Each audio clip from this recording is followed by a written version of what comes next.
similar companies, yeah, industry standards. Yeah, but what would you compare between the two companies? So let's say, for example, you were a software company, and you want to compare your software company to another big software company. Can anybody name a big software company? Adobe. Adobe, right? You're in the publishing space, you want to be compared to Adobe, right? How would you compare yourself to Adobe? In this case, let's say you're an investor, you're going to invest in something. How do you compare this company you're looking at to Adobe? Well, how do you, unless it's, Okay. Anything else? unless it's roughly the same size, generating the same revenues, how would you compare? So you're going to have to take some shortcuts, Yeah. right, in order to be able to do that. Right? Ideally, what would you like to know about your company, rather than having to use this comparable model? How big the market is and how widely used the software is. Sure. Anything even better than that? Yeah, and what's even better than revenue stream? Cash flows, right? Ideally, you'd still like to have cash flows, but you don't have cash flows, right? So you're going to make some estimates based on what you think this thing might look like in the future, right? So we talked about a couple. The most common two are multiple of revenue and a multiple of earnings.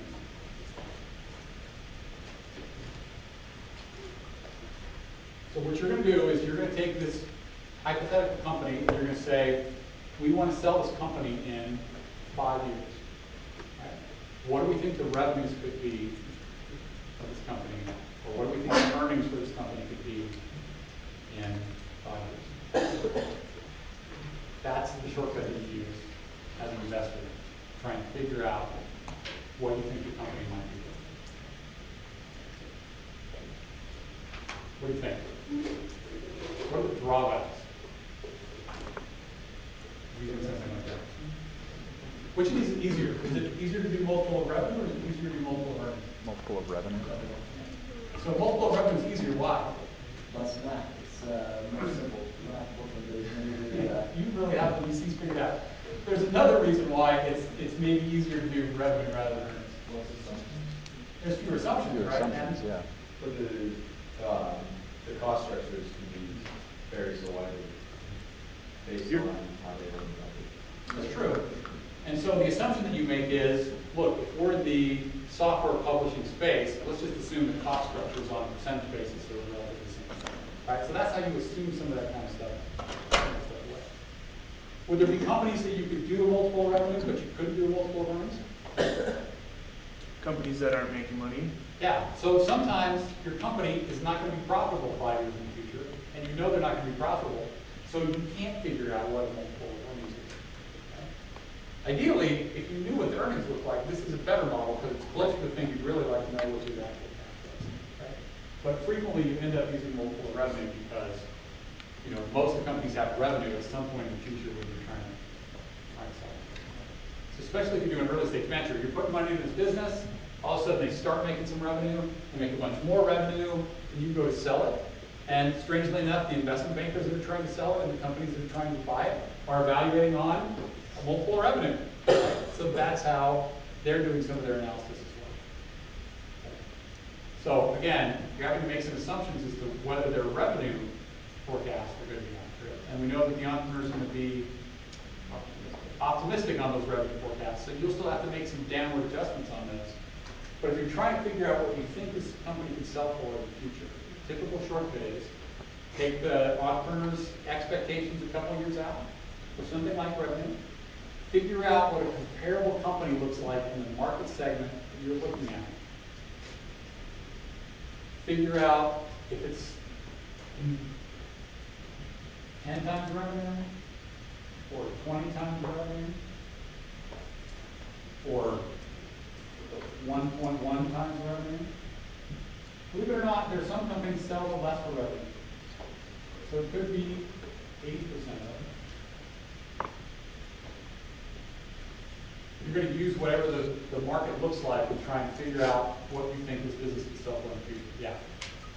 Is something like this why Facebook was overvalued? Because that was kind of a new thing and it was huge, and so they really didn't have a way to compare it to another company. I mean, did they have the revenue model for Facebook figured out at that point? Yeah, that's what I'm saying, they didn't have a comparable company. Well, I mean, they're trying to figure out all sorts of comparables. I mean, there's a lot of people working on Facebook now. Right? Mhm. So it's not so simple to just say, look, because there weren't any good comparables, that's actually wrong. I mean, a comparable is really an estimate as to what you think is going to happen in the future. Right?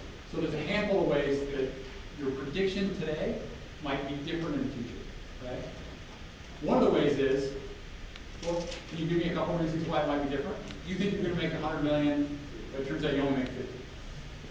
What might be a contributing factor to something? The market changes. The World Trade Centers fell apart. Yeah, well, the market could change, or the World Trade Center could fall apart, or something else, right? Sometimes there's something totally different that happens in the marketplace. So you're taking a snapshot today of a comparable and saying, in the software publishing industry, companies sell for a certain multiple of revenue. But what do you know? When I go to sell this company in 4 years, even if my company executed and generated X amount of revenue, the multiple that they sell for may be totally different because the markets might change. What's another reason why you might sell it for less than you expect? Maybe another company out there. Pardon? A follow-on company, you know, the followers usually take your technology and maybe do a little bit better. So another company beats you out, they have a bigger percentage of the market now. It's possible. It's possible. But if you look at this model, you know, it doesn't really matter what happens in the competitive space. If a competitor's growing really fast and you're growing really fast, you know, a lot of times you're going to take a hit for that. Right? In fact, sometimes it's easier to get a better valuation if there are more competitors in the market because there's more comparables for somebody to actually benchmark. No, I was saying, like, say you were the first mover, the second guys didn't even exist, but within those few years they came out and just blew you out of the water. And that's true, but you know, frankly, in these models, people think less about first mover advantage and less about you know, market concentration. Market concentration is a valid issue, right? One time I got into this company, and they were a bioscience company, and I asked a basic question at the board meeting. Somebody asked me what I thought about something, and I'm like, you know, I'm relatively new. Help me out here. What's your market concentration? Are you guys 80% of your target market? Or are you 10% of your target market? What do you think they said? Higher, yeah. No. So I'm asking, what percentage of the target market have you already penetrated? Oh, they're Today. gonna say the lower end, and we have They're so going to much say to go. 10%. We're only 10% penetrated in this market. What do you think it actually turns out at? Like after I've been there a year? Like 50, 60%. It turns out they're 80% penetrated in this market, right? So the weird thing about them is they're actually limited by this thing you're talking about. They can only grow a certain amount. They've already sold one to every customer that they have. In that case, they should be building something else for those customers, or they should be repurposing the thing that they have for a totally different market. But in their case, they only think they're 10% of the market. So they're out there trying to find new customers, and it turns out there just aren't any, because they've already sold them to all the customers. So, yeah. All right. So what other ways? Can you answer that question? What other ways would a company not sell for as much other than just market change? So there's a couple basic reasons you can be off. One is the market's changed. So even though you're doing this simplification and you're basing your assumption on my company's going to grow a certain amount of revenue and they're going to sell to its multiple, it turns out the multiple that you have today in the industry is not the same multiple you get to sell for in the future because the market's different. You're trying to plan 4 years ahead and you guess wrong, right? Could be that the markets get way less favorable, right? Could be that these sort of multiples are based on how profitable these businesses are and how fast they can grow. If this whole market turns down, you're going to get punished for that in the space, right? So you can generate a bunch of revenue. If the rest of these companies are not growing very fast, people will say, hey, wait a minute, this is a very good space to be in. You know, it's going to affect at least the way you're doing this kind of thing. So one way is markets change. But the other way is you don't know for sure that they're going to generate the same amount of revenue that you think they are. So that's another way that your model could be totally off when you're using this is, you know, I think the company's going to do 10 million revenue, but it turns out they only do 5, right? So then even if the multiple revenue or the multiple earnings doesn't change, your company's only worth half of what you thought it would be because it only generated half the earnings or half the revenue that you thought it would. All right, let me give you another formula. time you do with earnings. And then let's look at a couple comparables. And then we'll do this number 2 problem. And then I think we'll be pretty much done. So I think we may be out of here at like 8:30 to 8:45. I'll stick around for people who need extra help on this. I will probably also give you a set of sample problems for next week. So call this sample problem A, and I'll give you sample problem B. So you can do a couple with Jonathan and just check the work. All right. So if you want to compare your software company to Adobe, why is it hard to compare your company to Adobe in terms of multiple of revenue and multiple of earnings? They make so much more revenue. Yeah, they're the big dog. Okay. I mean, if you want to assume you're going to And make their what they make, expenses. you're assuming they're going to be as big as they are. That's pretty tough. And their expenses are out of whack from what you're doing. All right. So their earnings will Taking be, advantage of huge economies of scale. yeah. It's not, It's a different beast. So right? you think Their that growth rate is also different. your valuation should be lower. So let's actually look up Adobe. Actually, this has changed since the last time we did it. Let's, I mean, wouldn't you want to err on the safe side and compare yourself to a smaller company, maybe one that just got started up, rather than assume you're going to be the next Adobe? ideally you would, right? And if there were an efficient market and there were a bunch of other things to compare that to, you would try and do that. But that's not always super easy.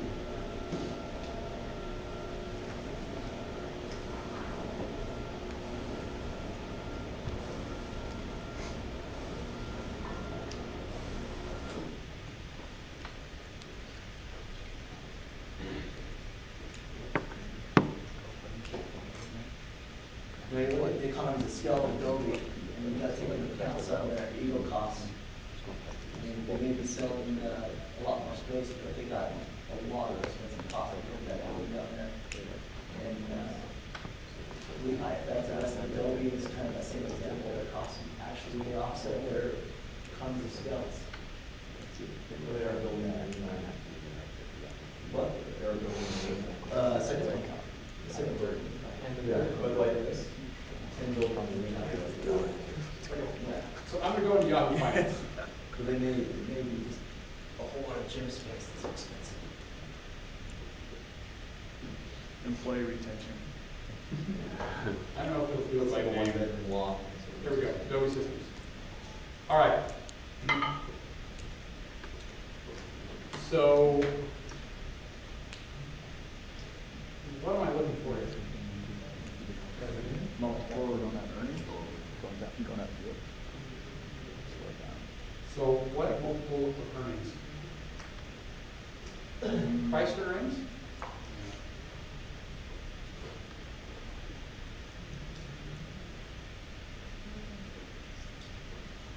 So the earnings piece is good, right? E is earnings, right? If I'm going to do this earnings multiple, E will work, right? Why is P problematic? Yeah. So why is the price of the stock not as relevant for a public company as it is for a private company? Goes up and down. Because it fluctuates so Lots of much. Fluctuations. And it does, and that's unavoidable, right? Whatever day you do this analysis, it's going to be way up or way down. Markets aren't efficient. So it's valued on, it's not valued on fundamentals as much as it can be valued on warm fuzzies that people get. That's true, but I think that's similar to the valuation fluctuations that we get. How about accountants in the room? What are other big information?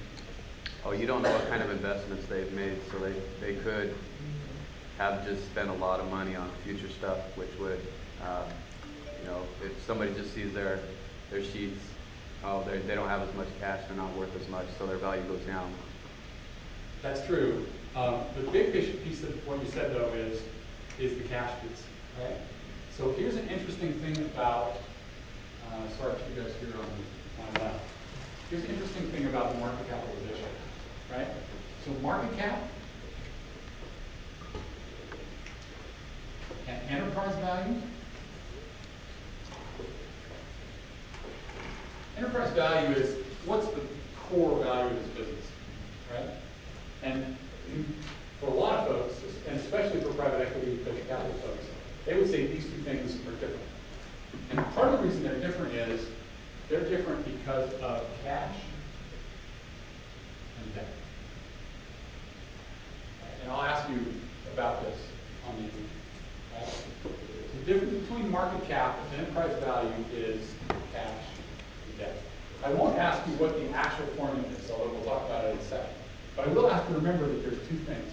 So if you ever get into a situation and somebody's using market cap to do one of these comparables, you'll know that they're off. And the way that they're off is because they haven't accounted for cash and they haven't accounted for debt. So if you use price to earnings, you would say that's 30x, right? You would say that's 30 times earnings. But you know that that's not right because of these two things. Okay? Let's take a look at Adobe in particular.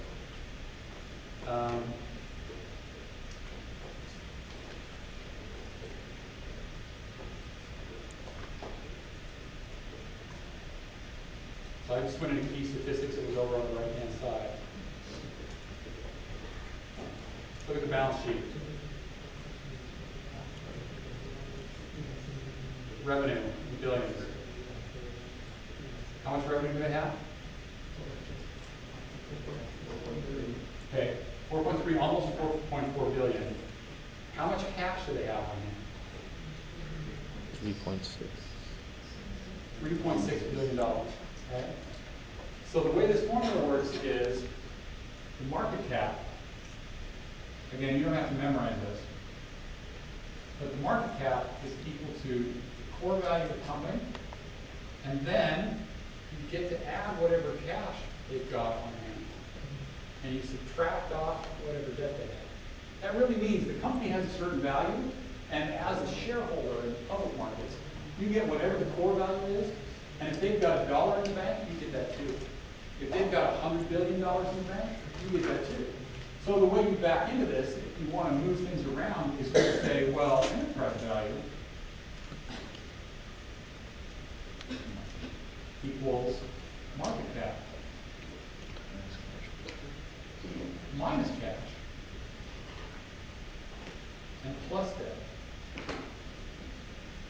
What you're really saying here is a company on the public markets that's really valuable because it has a huge pile of cash is actually not worth that much as an enterprise. If you want to make this distinction, if you're going to try and compare your small private company to one of the public companies, right? Because if you compare your company based on market cap to something that's public, and they have a huge pile of cash, right? Will you overestimate or underestimate what the company's worth? Overestimate. You'll actually underestimate it, right? The reason is because you'll be using market cap, and they'll have this huge pile of cash. Turns out, when you subtract all that cash out, enterprise value is going to be considerably lower, but the multiple based on earnings or revenue turns out will be higher. Anyway, I think let's do a couple examples and you'll get what I'm talking about. So let's look at the Adobe example specifically. If you look at just price to earnings, we said that's 30 times using price to earnings. Okay? But we already said the market cap is how much? Like 21 billion or something. Can you look up what that is? 21.8. Let's round these numbers a little bit. Let's call that 22. Okay, let's say market cap is 22 billion and revenues are 4.4.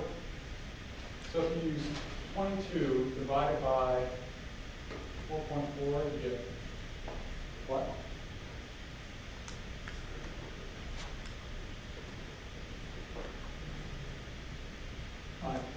Five. 5. So that's like a market cap to revenue, right? Like price to earnings. This is, we don't want to use market cap. That's the example. Okay? Let's take a look at what the enterprise value is. If you take a market cap of 22 billion and they've got how much cash on hand? 3.66. Well, 3.7 billion. And how much cash do they have? 4.4. Oh, no, I'm sorry. That's 1.5 plus 1.5. Adobe's not a great example because what would my enterprise value then be approximately?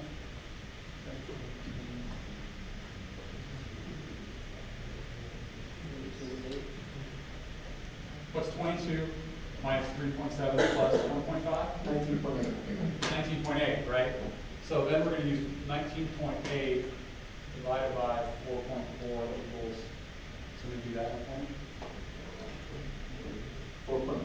4.5. 4.5x. Well, in terms of market cap, we're using EV, enterprise value to revenue, at 4.5. So it's about 10%. That's not too bad, right? Relatively speaking. But suppose the cash position were like, we assume they don't have any debt from them. Suppose the cash position is like $15 billion. Then what is the enterprise value for them? What's 22 minus 15? 7. 7. So then this turns out to be 7 billion. What's 7 billion divided by 4.4 billion? 1.59. 1.6. Well, 1.6x. So what's the difference between 5x and 1.6x? Just over 3 times. Yeah, it's a little over 3 times. So your math, your analysis work on how good your investment turns out to be is going to be off by a factor of 3x. So if you look at like an Apple, you're trying to compare yourself to an Apple, it's really cash heavy. When you're doing this, that's just gonna, the fact that they carry so much cash is just gonna. Yeah, let's do Apple real quick. So another way to look at this, these on Yahoo Finance, these numbers are down here at the bottom.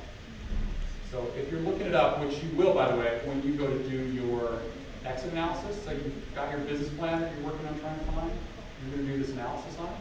When you go to do this analysis, you're going to find enterprise value revenue multiple or an enterprise value earnings multiple. I don't care whether you use EBITDA or EBIT, because venture capitalists don't know the difference. But you will want to make sure you use these numbers instead of the price to earnings or the market cap to revenue. So in this case, 4.45 times revenue or 15 times earnings. And this will make more sense in a second when we do this sample problem number 2. Okay, let's do Apple real quick.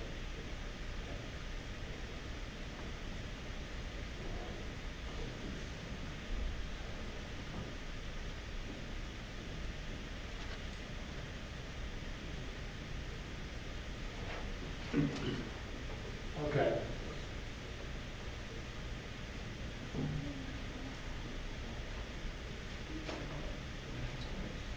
So I'm not going to give away the punchline quite here yet.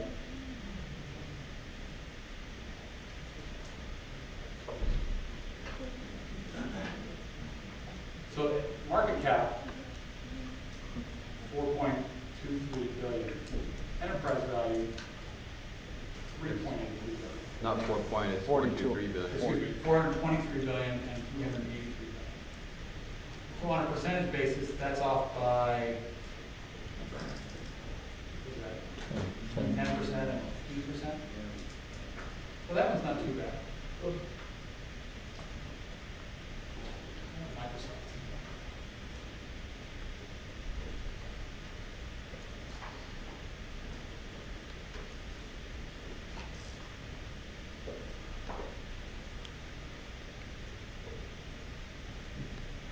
That's not too bad either.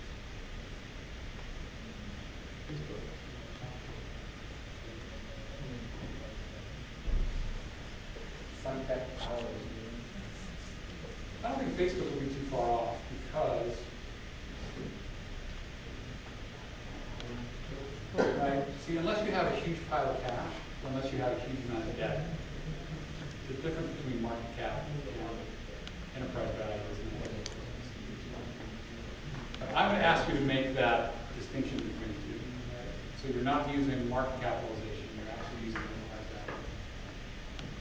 And what you're really trying to assume is, forget about how much cash or how much debt these companies have. Let's try and compare it to what the enterprise is for this particular industry. And that's really a shortcut to say, well, we think in this industry, expected earnings growth rates look like this, revenue growth rates look like this. You know, we're going to make some assumptions about the industry. That's why. Go ahead and finish that presentation off.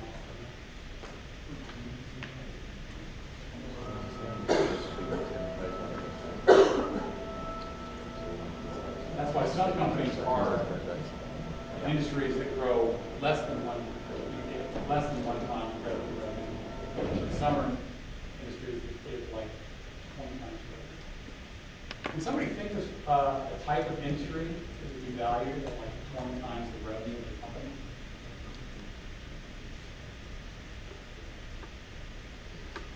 Or on the other extreme, what's a company that would be valued at a really low multiple of how much revenue the company generates? Wouldn't that have to be like a large cap company that's already established, it's not really got a lot of growth, whereas one that's worth 20 times more is something that is emerging technology, new field. Maybe it would be like home appliances or something like GE. Something that's not going to be built in home appliance type industries. Yeah. Instead. So there's really two things we're wrapping up into one simplified number. And one is, what does the growth look like in the industry? Okay? When we're looking at revenue, we're also looking at something else. We're also looking at how profitable the industry is, right? Because we're using this to make some assumptions about what these future cash flows look like that we can't get at. Right? So what kind of businesses would sell at a really high multiple of revenue? Emerging technology. Emerging technologies, and why is that? Yeah. There's Say again? potential. Growth markets, there's a lot of potential to. There's a lot of potential for growth, although we just said that some of this has to do with what the growth looks like. What else about emerging technologies? Profit. What about profit? High profit. Market. So high profit. Yeah. So these typically are for businesses that could be profitable in the future, but aren't super profitable today, right? So if you're looking at some multiple of revenue, actually that's not entirely true.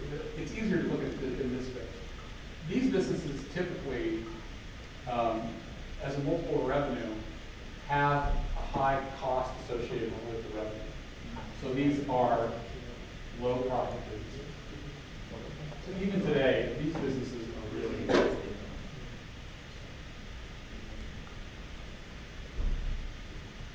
Is it high profit potential or high profit currently? The potential, isn't it? yeah. But revenue says nothing about profit. No, you're just making an assumption about what these industries look like. Because really, remember, you're using one number as comparable to assume a whole bunch of things about a particular industry, right? So let's take, for example, you have a business, which, can anybody think of a business that generates really small earnings on a huge amount of revenues? Grocery store. Sorry, say again? Grocery store. Oh, grocery store, right? So grocery stores look more like this, right? Even if you do a really huge volume, you're not getting enormous margins on a head of lettuce or a box of cereal or something like that, right? So then you're a relatively low revenue multiple. In fact, can anybody name a public grocery store chain? American stores.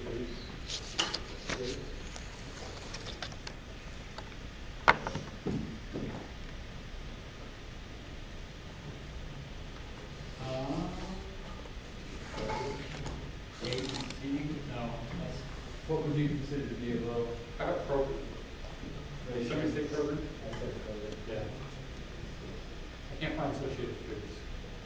GE's got like 3.77 enterprise value per revenue. I can't find Kroger either. How do you spell Kroger? Kroger. Kroger's the same as Safeway, I think, isn't it? I think Kroger's the parent company. Yeah. Kroger Company is KR. Yeah. Yeah, supermarkets. Okay.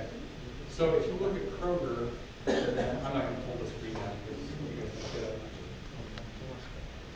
I would trust my ability to read. So enterprise value to revenue numbers, anybody else look it up?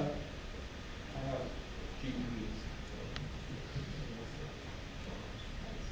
77. 127 for Kroger. Okay, can anybody think of a business that's super profitable? Drugs. Drugs? Yeah. That's pretty good. What's a public pharma company? No, he meant illegal drugs. Not a lot of those that are public. Or Zach. Is Mary? Oh yeah, with Because they've been in Monsanto. the news for Yeah, somebody doing biological would be really big, I would think. selling their products. Really expensive. Well,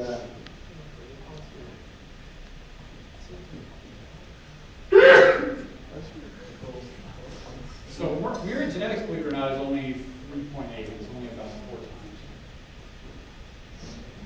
they've been around so long and their product line is pretty stagnant as far as potential. I think that would be the case.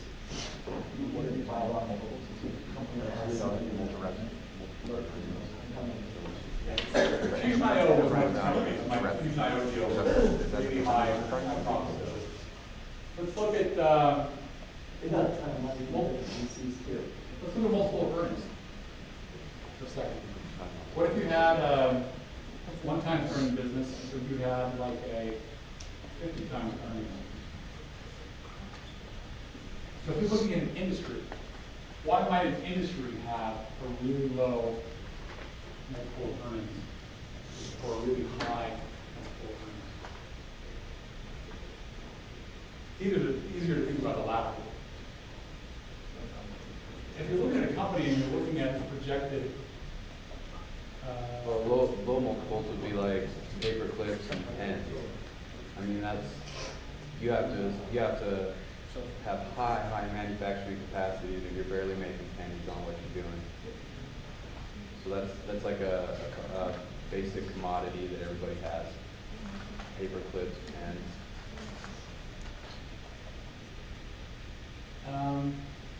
that's necessarily true. Let me put your head here at home for a minute. Anybody think of a reason why you get really high earnings multiples? Software, if you have a product that takes off, like to produce that does not take a lot of money. Most of the money's gone into developing the product. And so you have to support the sales and stuff, but your investment to produce another CD is not very much. So your margins are higher. Any other arguments? 50 and 5 are pretty extreme. 1 would be super extreme because one-time earnings would mean that your company is generating the same amount of value that it had in earnings. Like if you could get your money back in dividends every year, that'd be great money on, a great deal on the market. GE actually has an enterprise value to EBITDA of 19.5. 19.5, General Electric. That's pretty good.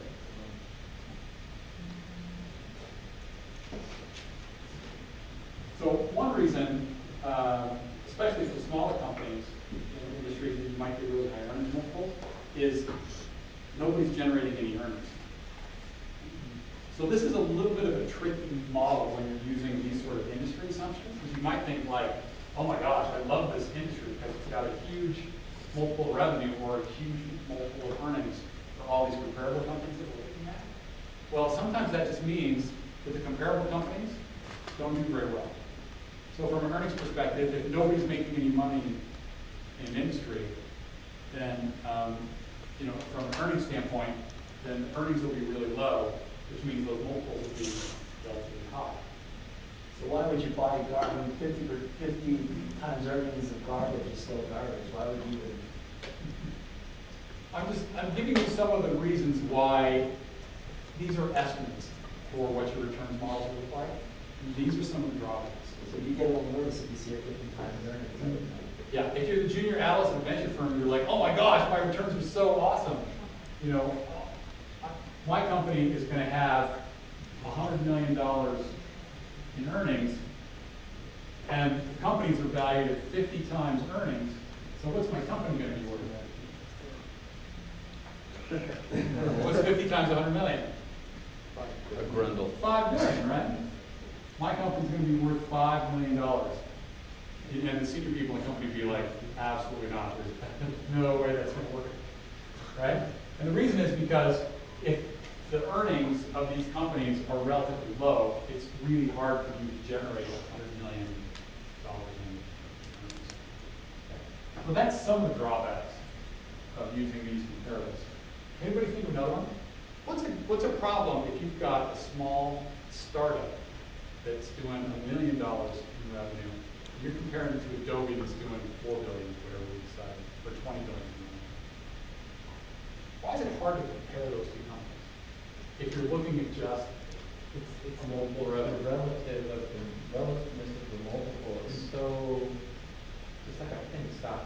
You know, you can say my stock went up by 50% today, but if it went up by 50%, like only from 10 cents to 15 cents, you know, that's nothing. So the similar thing with the multiples, it's like if you have really low revenues and you have a multiple, your enterprise value may be up there, but that doesn't necessarily mean you're going to make a ton. It just means you're making a ton compared to how much revenue you have. Is that It's close. So what does that mean? If you're valuing your small startup, I mean, we talked about what the pre-money valuations look like. How come you just don't do a multiple of earnings or a multiple of revenue to figure out what the pre-money valuation is for this business? Why can't you just use a comparable to figure out that? Your company could take off. Yeah. Anything else? I mean, you're basing those pre-money estimates off of probably typically pretty fast growth. Okay. And so there's a ton of variability there, and Not just variability though.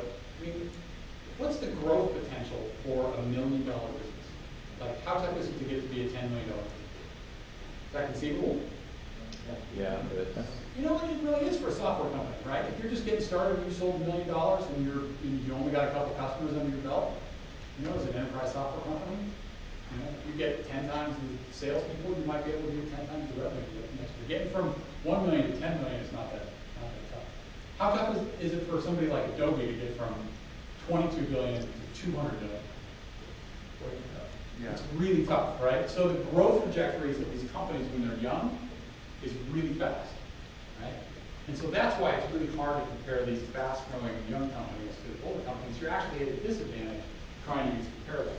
What you're really trying to do is say, let me look at my small software publishing startup and go out a couple years until growth starts to slow, and then I'll figure out what they would be worth if they were compared to something else. That make sense? All right, so let's do a couple examples. Let's do this number 2 from the mid-semester sample problem.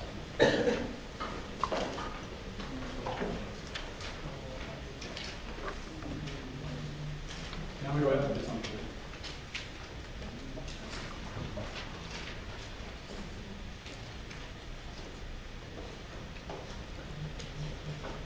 I think we're on track for 9 o'clock. Getting out here, maybe more like 8:45. All right. Investors expect the following company performance, and a venture firm has 20% ownership in this company.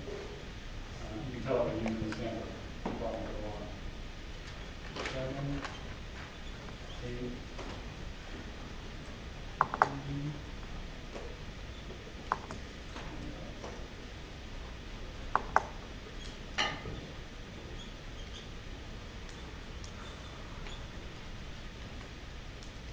No earnings the first year. Let's do revenue first. 2 million, 4 million, 7 million, 25 million, and 40 million. Okay. No earnings on 2, million on 4, 3 of 7, 8 of 25, 12 million. Okay. So if these are the entrepreneur's projections in the back of your business plan, you're gonna have to make some adjustments, right? Because the earnings estimates are gonna be too high by the entrepreneur's estimates, and the revenue estimates are gonna be too high. Because the expenses estimates are gonna be too low on the entrepreneur's side. We're assuming for a minute that this is the venture firm's expectations. They've already made some adjustments to the entrepreneur, right? Novice entrepreneur, they're making some major adjustments to the plan. Ideally, you're doing a kind of bottom-up analysis of what does it really cost to go out and get an individual customer, and how much does it, what does it cost to try and get 10 customers or 100 customers. And so you're trying to build that from the bottom up, but in the end, you're building this table that says, as an investor, here's what I think is realistic for this business in the future. And part of this helps you answer your question, which is, when do you want to sell this business? What do you think? At the Or most, any business, right? Without just looking at this. at the most profitable point. Profitable in terms of Well, I mean, dollars. we're well, as, percent, margin. Yeah. So there's some sort of period in the future, like where the revenues take off and get bigger, and then the revenues start to decline at some declining rate. I think you're doing some of this second derivative math where you're trying to figure out how long do I hold on to this thing that I have, right? Because literally, if you think the profits increase at an increasing rate, you continue to hold on to it as long as you can. And then at some point, when it increases at a decreasing rate, you sell it. Really, it has probably more to do with what do your overall fund returns look like. So if you got a company that is generating 50% a year, and the rest of your portfolio is only generating 15% a year, if you know that the next year it's going to drop from 50 to 45, and then from 45 to 40, but the rest of your stuff's only making 15, you probably still hang on to it because it's still accretive to the rest of your fund. It still, on average, brings up the rest of the returns, right? But if the rest of your returns are 30% or 40% on the rest of the deals, and this company goes from 50 to 40 to 30, you know, once it's underperforming the rest of the companies in your portfolio, maybe at that point you decide to sell. Does that make sense? So you're kind of doing some of that math when you're looking at a table like this, trying to say, all right, as an investor, we don't have all the influence over when to sell this company, but we have some influence in when to sell it. And the entrepreneur is going to have to sell it because at some point we got to get our best draft of the partner. So let's do some analysis on this. It's not unusual for a conversation to go like this. All right, if comparable companies are selling for, this is 2A by the way, comparable companies are selling for 20 times earnings, what's the first year that the firm's ownership in the expected company, venture firm's ownership in the expected company is going to be above $10 million? So this is the kind of conversation where the GPs sit around and they say, you know what, if this company were worth $10 million, we would sell it for. Right? So that's essentially what you're trying to solve for. So 20% ownership? you have 20% ownership. So how do you figure out when your venture firm's value of business would be above $10 million?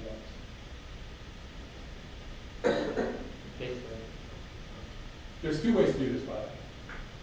Two major ways. 10 million projected, you say that's my 20%, so I want the enterprise value to be at 50 million. Okay, this is the harder way to do, right? This is the way I like to do it. Most people do it another way. So you're saying, all right, in order for the VC firm dollar amount to be 10 million, then what has to be true? Enterprise value must be 50 million. Enterprise value has to be 50 million or greater, and the way you get that is because 10 million is 20% of 50 million.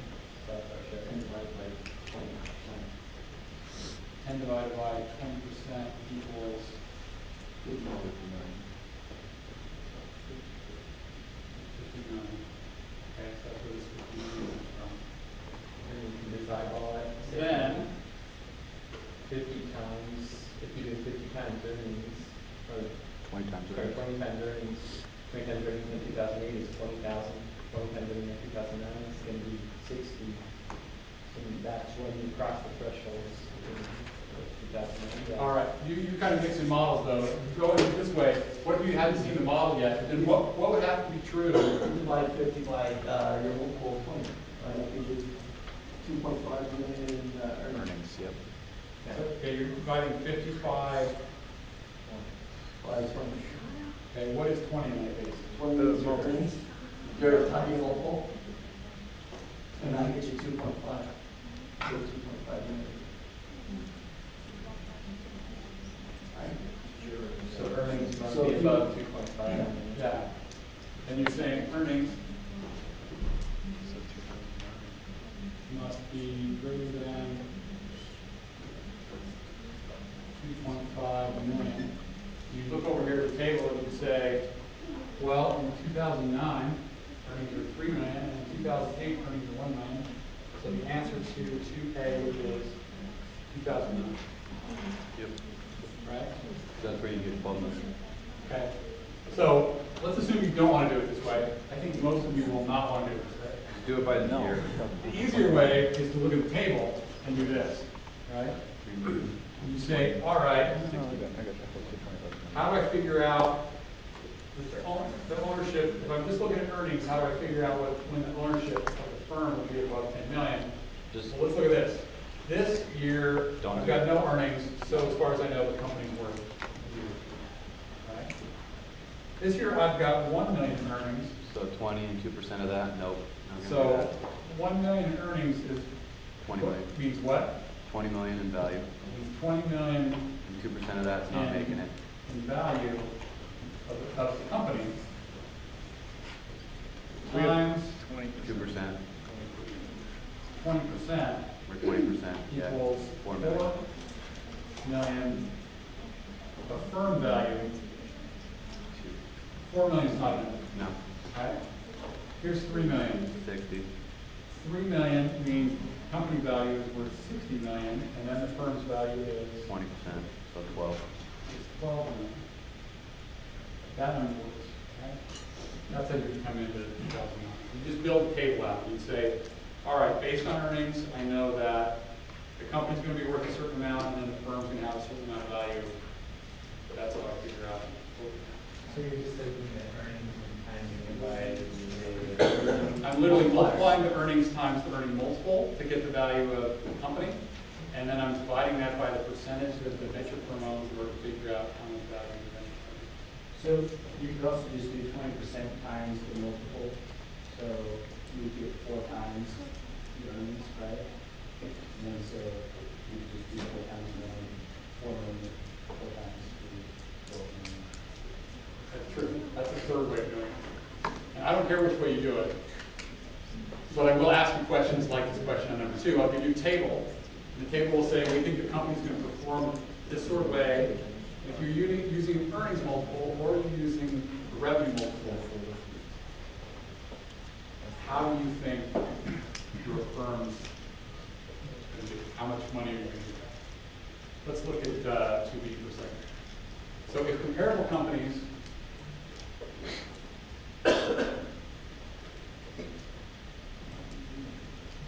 are selling for 5 times revenues, when is the company expected to be worth more than 20 million? And when that's the case, what's the firm's ownership? I should say that like in dollars. They don't say whether it's in dollars or percent. Add in dollars on the end of 2B. All right, so if comparable companies are selling for 5 times revenues, anybody else want to take a shot at this? Somebody that hasn't done it yet?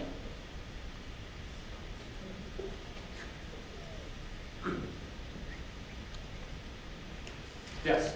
Well, so what I did is I did the 20 million divided by 5, because you're looking at 5 times the revenues. So when the revenues cross that threshold of what would be 4 million, that's when they're going to be valued at 20 million. Okay, so say it again. So I In took- order for, You gotta factor in that 20% ownership. Well, no, that, I'm talking just about the company. yeah, it's not asking about the firm's ownership in this case. So in order for the company to to be worth 20 million. 20 million, then Then the revenue needs to be 20 divided by 5, which would be 4 million. revenue greater than or equal to $4 million, because it's 1 million divided by X. Is that right? Yeah. And the first year that's true is 2008. 2008, right? Yeah. All right, what if you go the other way? Would somebody want to do it the other way? Just multiply it out on the table. If the company does 2 million in revenue in 2007 and the company's worth 5 times revenues, what's the company worth in 10, right? So here's revenue, here's company value. This is just based on revenue, right? Because it's different based on earnings. This one's 10. This one is 1, right? So that's how you know this is. And then the company value is 3.2 times 20, 4 million. You're talking about the firm's That's ownership? right, the firm's value. Yeah, so it's literally 4 million in this case.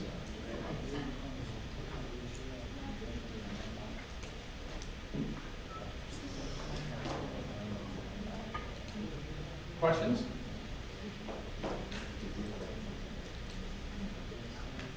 Let me check my notes here to make sure we cover everything we need to.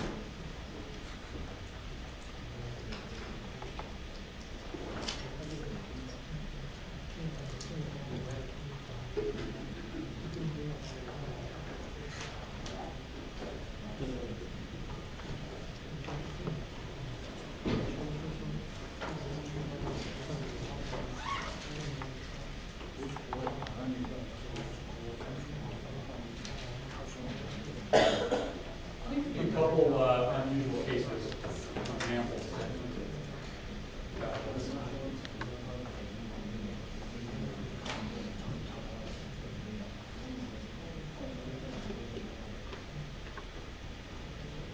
We talked about pre-money and post-money valuation.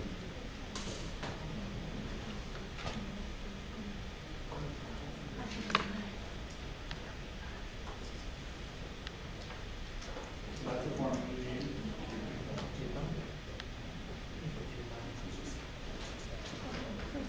This is the formula you need. Although you don't necessarily have to remember this one. These are more accurate than that. Anybody think of an example? If you have a company that's about to say $15 million gross. If you're an investor, you want the next round pre-money valuation to be high or to be low? Sorry, can you say that? So- If you're a new investor or the same investor going for You're the same investor. Okay? You want this to be an up round, a down round, or a flat round? And why does it make a difference to you? Down. You say up. There is a reason for it. Why would you say up? Because the money that you've initially invested has grown because the value of the company has grown. Okay? Assuming that you pay in the same amount. So that's an argument to say you want this to always be an up round. Both of these are right. Both of these are right, right? Depends on what you want. Why do you want this to be a down round? I would say down Is for there the ownership? same principles like dollar stock or dollar cost averaging stock in equity.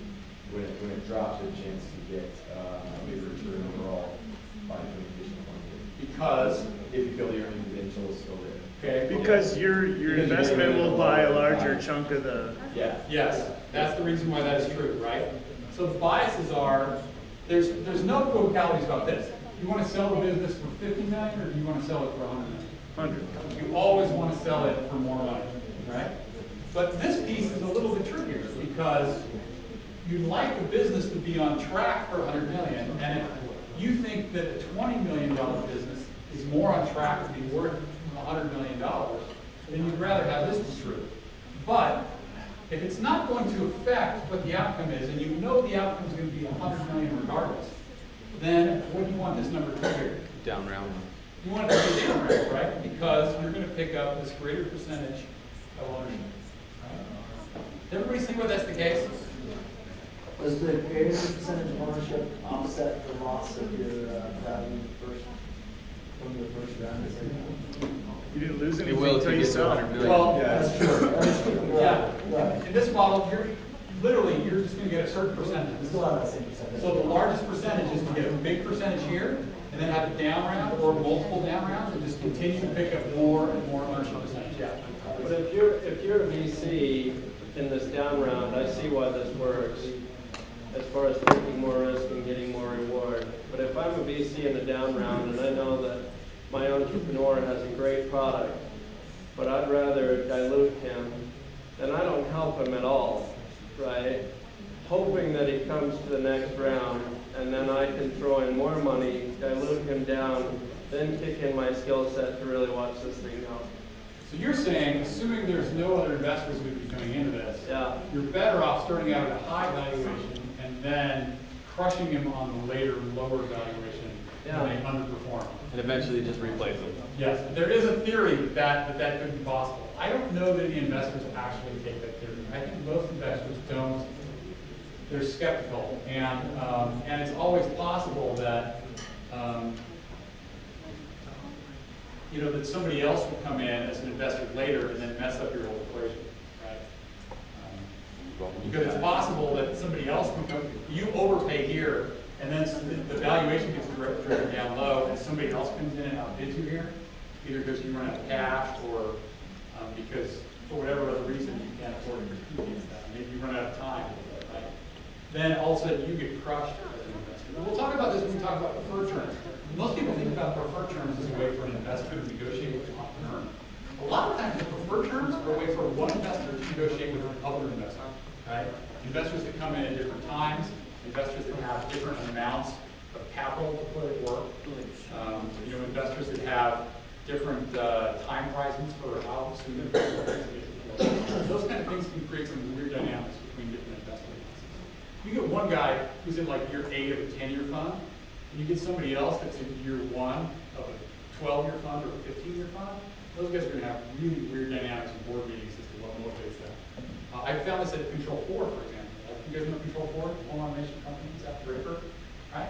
I mean, I invested in Control 4 like early in my fund, but late after a whole bunch of other big firms had already spent a huge amount of money. Right? And I got in after a big downturn. But those companies are all at the end of their firms, and they're saying, let's quickly figure out how to sell this company. And my motivation, and any of the new investors in, are a much longer time horizon, saying, you guys spent your money, like your money's gone. Like, let's figure out how to spend 3 or 4 years and turn this company around and do a good job. Right? So they actually hired a Mark Twain CEO who does some amazing stuff. All right. So any other, yeah. Is it uncommon to find a firm that does not want to dilute the entrepreneur too much, like the idea that maybe they want to work with that entrepreneur in the future, or they'll get around, you're a good VC to work with, and so maybe better go for it will come your way? So these are some weird dynamics, and the academic research on this is not super clear. But it seems like it's possible that if you're a venture capitalist, you have a long-term horizon, you work in a relatively small market, you care more about your relationship with the entrepreneur, and you might settle for smaller returns on a particular investment because you know that the entrepreneur is going to start a new company and you want to invest in this company again. And if you are really hard on him and you try and squeeze an extra couple percentage points out and cause the entrepreneur a lot of grief, when they get to go shopping for a new venture capitalist, they'll pick somebody else that's not in trouble. So it's possible that there's some trade-off here for the limited partners where they get lower returns because there's a long-term view that gets taken by the GP to optimize the GP decision. That is possible. There was something else you said, though, is another three dynamic. What were the two? Well, maybe just your reputation, and maybe other entrepreneurs, like they do their due diligence, and they decide to go to a different VC because they think they'll have a better working relationship. Yeah, that's also true. I mean, there are large firms in town who have general partners with bad reputations, with being terrible in board meetings, not being prepared for board meetings or misbehaving or asking for ridiculous stuff. And work gets around, right? So just as the investor is going to be doing the diligence on the entrepreneur, how tough is this person work, how truthful are they, how realistic are their expectations, how well do they manage the team, that kind of stuff. The entrepreneur should be calling other CEOs that work with this general partner and saying, what's it like to work with Ken Kroll? What's it like to work with Alan Hall, Greg Warnock, or Blake Marziski? And even more important than calling the current CEOs of those companies, call who? Past CEOs, right? Anybody that's been fired by that group of people. You especially care about that as a new CEO, because different general partners have different types of tolerances for these things. And some of this comes down to valuation, right?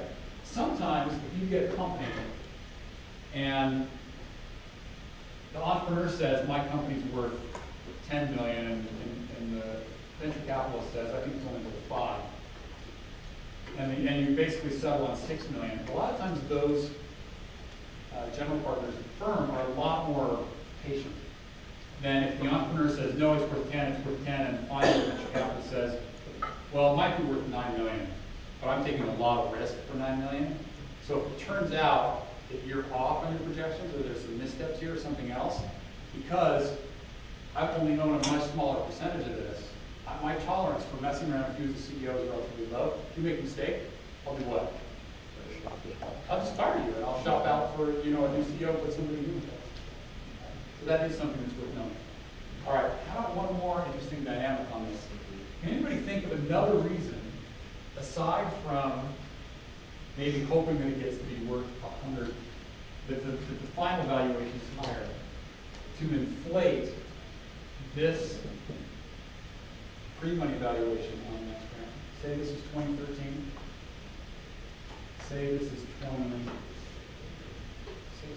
3 years ago. Any other biases for that? To inflate it? Yeah. I'll give you a hint. It has to do with the relationship between the limited partners and the general partners. The limited partners want to know if their companies they're investing in, they're growing and expanding, and you've chosen good companies. We trust you to choose good companies because they grow. Right. He's trying to raise his next fund. So both of those things create a really weird dynamic, right? The investor and the limited partners will eventually be better off if you get a higher ownership percentage from the investors. If you own more, the investor owns more of this business, the LPs will be eventually better off. But in the short term, if the general partners are raising another fund, they want to write up the performance of their current fund and show that the limited partners are doing well. So there's a bias to not write down a bad investment and to continue a bad investment at a much higher valuation than it really is, so that you can pretend like you're performing better, so that you can go out and raise more money. Right? Eventually that comes back to bite you, because eventually that company will not hit 100 million and you'll have to do this big write-down. But in the short term, if the general partners are only focused on trying to show that they look like they're a lot better than they really are, it's kind of like if you're online dating and you're using a photo that's like 6 or 7 years old, online conversations and chats are going to go really well. But then when you finally show up in person, then you kind of got to pay the piper, right? What do you know? You're a lot So of disappointing. It's not really as relevant to everybody here relatively young. All right. So there's an interesting dynamic where when you're trying to figure out what this valuation is, the folks that are in this round currently are not the most objective party for determining this round value. If you think of one entrepreneur and multiple investors that come in multiple times, which entrepreneur is the most objective about that round value? The more recent one. The more recent. Why is that? They just formed their initial base for how they're going to invest in it. Yeah, but there's a simpler answer than that. More of a track record. More history to see how the company performs. Yeah, that's a little bit, but there's a much bigger dynamic going on. Do they care about what the previous round looks like? They don't really. They only care to the extent that they want the entrepreneur to have enough ownership to be motivated, right? What is the thing they care most about? Their fair share. Fair share, meaning what? Their fair piece of the pie. Yeah, their ownership percentage, right? And what's the way that they get their largest ownership percentage? If valuations. Goes down. If the valuation's low, right? So new investor, new round, way more objective than anybody else in the same circumstance, okay? Certainly more objective than the person that's already got money in the round, right? There's a bias by people that have already made these investments. In fact, for that very reason, a lot of firms have a valuation rule that says if you've got 3 investors in the company and then all 3 investors decide to write the company valuation up, nobody gets to write it up on the books, right? The only way you get to write it up on the books is if you have a significant new investor that comes in who's also willing to say, yeah, I think this investment's really worth it. Like, I think it's worth, you know, 5 million or 20 million or 30 million. Is that a legal rule, or is that just a warm fuzzy ethics rule? No, it's an actual legal. I mean, it's written into the bylaws of these. I wish Corner were here because he would care about this kind of thing. But the SBIC, like if you have a fund that's an SBIC fund, then they have a rule of the SBIC that says you can't mark up our investments unless somebody new comes in that's more than a certain percentage of the round to validate the fact that you really think these investments are right. So you're Otherwise, not, you get to be in this kind of pyramid scheme where Yeah. it's like they're taking money out of the old funds to create the new funds, but then at some point the pyramid falls apart. so do they ever just, does the company ever go shopping on purpose just to give valuations to new people and then be like, never mind? Just so they can have their company valued? So they go shopping for new investors so that they can get the Right, they want to know what their company's worth. They put it out there, you know, they get an evaluation from an objective new partner that isn't already invested with them, and then they say, never mind. They just wanted to see what their company's valued at. I mean, it's kind of the messed up thing to do to a partner that's coming in, give you a bad reputation, but it'll give you an objective view of what your company's worth. You know, it's a lot of trouble to do that if you're not actually raising money. Okay. It would be an interesting negotiating dynamic to say, look, we have tentative offers from this other firm, and we'd like everybody else in. It's a lot easier for us to deal with the current investors. If you say it's worth 15, and the new investor says it's worth 20, how about 17? How about 18? Right? How about meeting us part way for what this other company thinks is possible? That's an option. There's also a bias on the company side, which companies tend to try and keep their valuations low in the interim because they're not selling any more stock. And when they're hiring new employees, they get to have a basis for the stock options as well. Makes it easier for them to hire employees if they're on their books. Their valuation looks like it's low because then that money's cheap. Yeah. Right? And then once the company gets written up, like if you're hiring a new employee and your valuation goes from 10 million to 100 million, then those employees are going to make 10 times the money. But if your company's already been valued up at $90 million and you go from 90 million to 100 million, then you make 11% of the money. Right? Those options don't go up nearly as much. So executives that are really savvy and employees are savvy, they care about what the valuation basis is. A lot of employees don't. Right? A lot of employees don't pay any attention, but some of them do.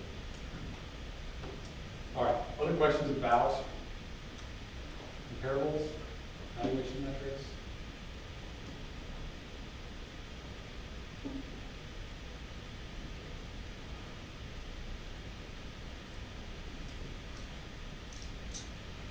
Let me ask you this. If you've got a round that looks like this, we've just been talking about equity. What if the company wanted to get a bank loan at the same time? Probably want to value the company more, higher. Because that'll give the bank more warm fuzzies that you'd be able to pay back the loan.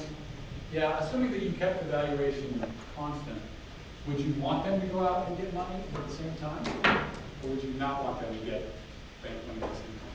I'd rather they get money from you. What do you think? Money from you or money from the bank? Yeah, I would say money from you, because then that puts you second in line in terms of getting paid back, right?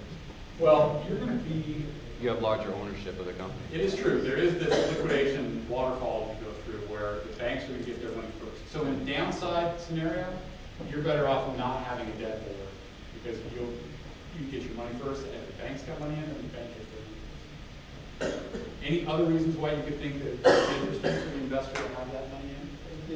If you have a bank involved, banks are always gonna get, because of that risk trade-off where they're gonna get it first in bankruptcy, they're also gonna get a lower return on their investment, which leaves a more tantalizing piece of the pie for you, I guess, in some ways. In other words, the company has more money to work with, but you're gonna get the larger return on the investment from that money versus the bank. So they have, it's the same question we had before, if they can actually use that money, if they can put it to work, then it's a great thing for them to leverage. But if they can't put it to work, then it's bad. I think that's true. I'll do some math on that specific example. You would want them to get away from the bank in the sense that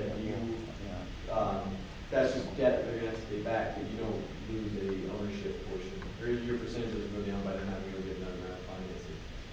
Yeah, that's true. So let's look at this specific example of 10 million plus, let's make this a little more extreme. Let's say this is a 9 million round plus 1 million equals 10 million. So you're gonna own 10% of the investment. And let's say you can grow this business to be a $50 million business. Okay? And you're gonna own 10%, so you're gonna get $50 million bucks, you're gonna get 5 times your money back.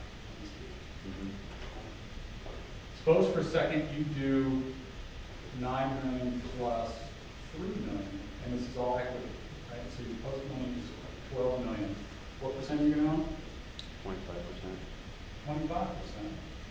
Okay. And let's say based on an extra 3 million bucks, the company's 2 gonna million. be, say it's worth $120 million at the same time. Clearly, if it were always worth, well, let's just say it's worth 120 million. So then, what's 25% of 120 million? 30 million. 30 million. What's 30 divided by 3, 10 times earnings. Right. All of a sudden, you have a home run. So those two, 50-50 most of the time. Right? And actually, I think the entrepreneur would as well, because even though the entrepreneur is going to get He's still making more as well. a smaller percentage, it's worth more. But suppose you can do this. Suppose you can do 9 million plus 1 million equals 10 million, and then you own 10% as the investor. And but you borrow 2 million in debt, which means you have to pay off 2 million plus some interest. So instead of selling the company for 120 million, you sell it for 115 million. Then how much money do you get back? So you get 11.5 million minus the 2 million that you got in debt. Did you borrow that? No, not you personally, right? The company borrows the 2 million and then you pay off the 2 million plus another 3 in interest. So this debt's basically gone by the time you get that point. So 113, you get 10% of that. Yeah. No, so it's 150. You're gonna get 11.5 million. Yeah. So you Which get is 11. a multiple of 11.5. Yeah. So you're actually going to get a greater. And you risk less money. Yeah. So it's an interesting dynamics, right? It's not cut and dry that that's which of these models is better for you or better for the entrepreneur. There's certainly some risk involved, right? In this downside scenario where you actually have to liquidate the company, anything that has debt associated with it means there's a lot lower chance of getting your $1 million.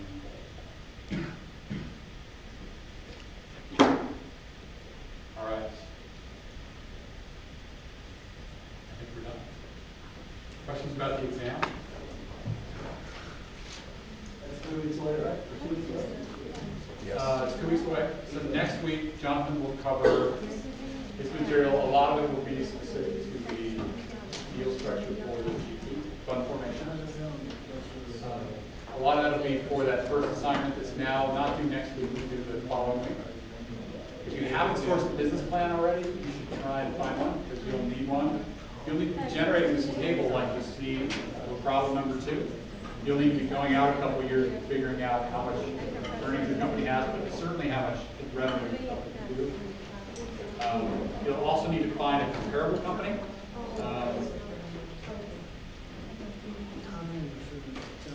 Yeah, it's 9 o'clock. I'll let you guys go.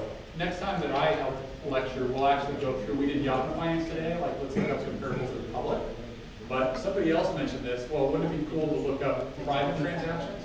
Well, you can actually look up private transactions if you work in the venture space. You buy a subscription to a really expensive database. You go in and look at what other investors are investing at in terms of valuation. And you look at what the mergers and acquisitions transactions look like for companies that don't publish that data. Sometimes those end up in those databases and you can find out more granular details about private transactions.